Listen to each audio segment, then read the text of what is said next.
Okay, so the first circuit in this workout, we're going to be doing a step through, and we're going to be using the momentum of the step through to get our arms up into an overhead position.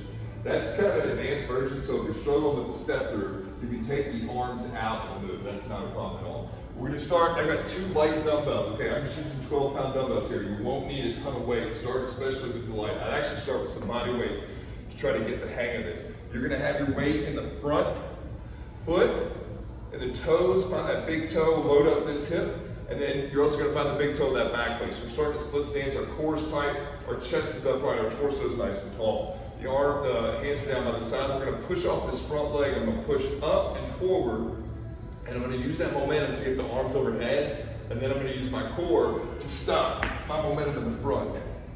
And then I stand up, and then I reset. I'll start with my other foot forward this time, so my right foot.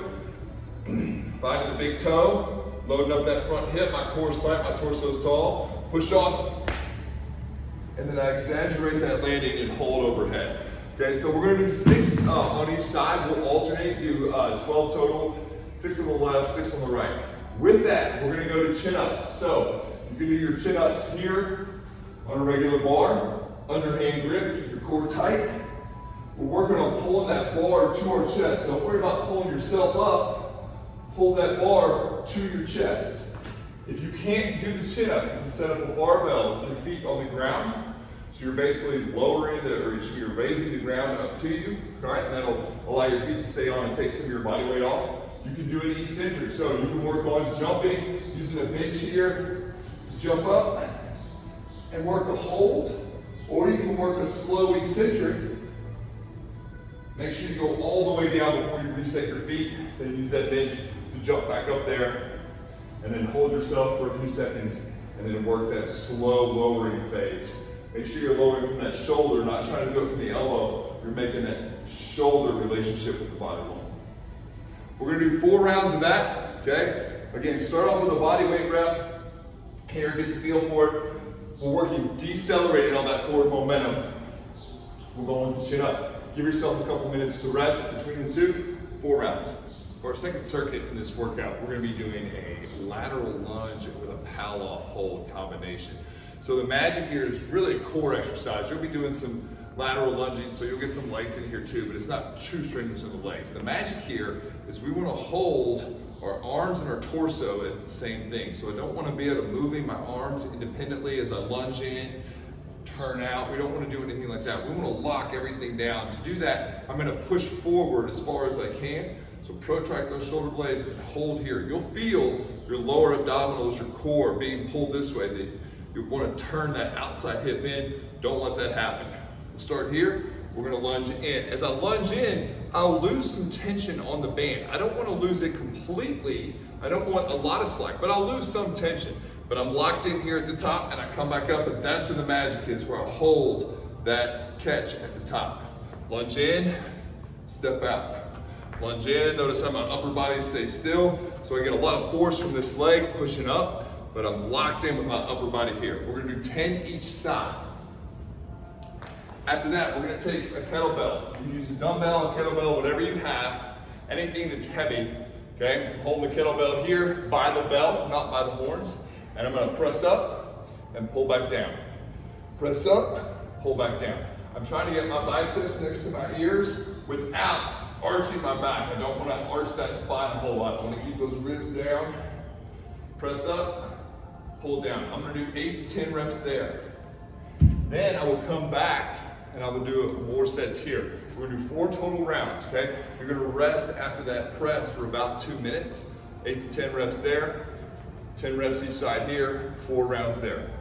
Our third set, we're gonna have what's called an offset carry. So you're gonna have a lighter kettlebell up here in a rack hold position, trying to pull your arm, the kettlebell, and your body into the same place, trying to make everything one. And then you're gonna have a suitcase carry down low, so you'll have a heavier kettlebell down low on the opposite side, okay? So we'll be here, and we're gonna do our famous walks.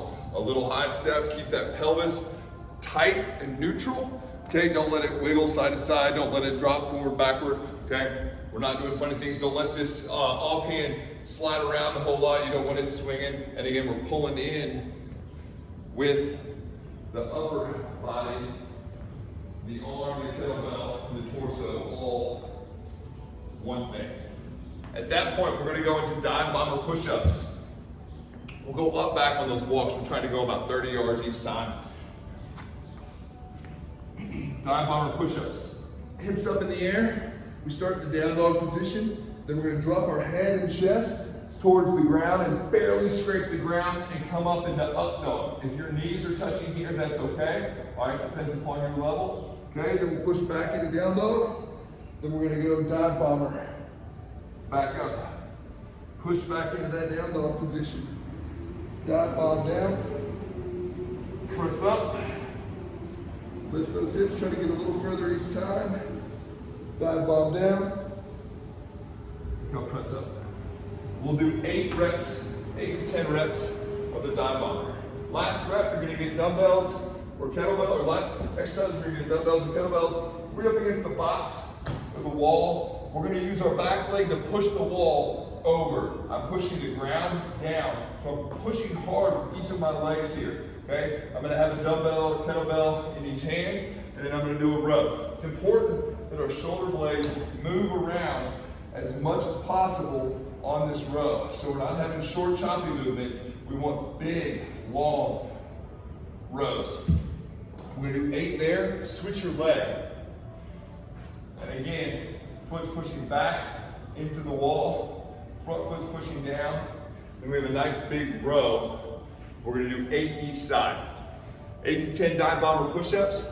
We've got our rack hold, lightweight up top, heavy weight down low. We're gonna walk 30 to 50 yards with each direction, okay? So you're gonna do a round trip and then you'll switch hands and come back and do a round trip again, okay? Sorry, that was a little confusing. So our dive bomber push-ups, our rack hold carries, and then our rows. Remember to push that wall back. That's huge detail. Really get those hamstrings and glutes firing. 4 rounds there, and that's your workout.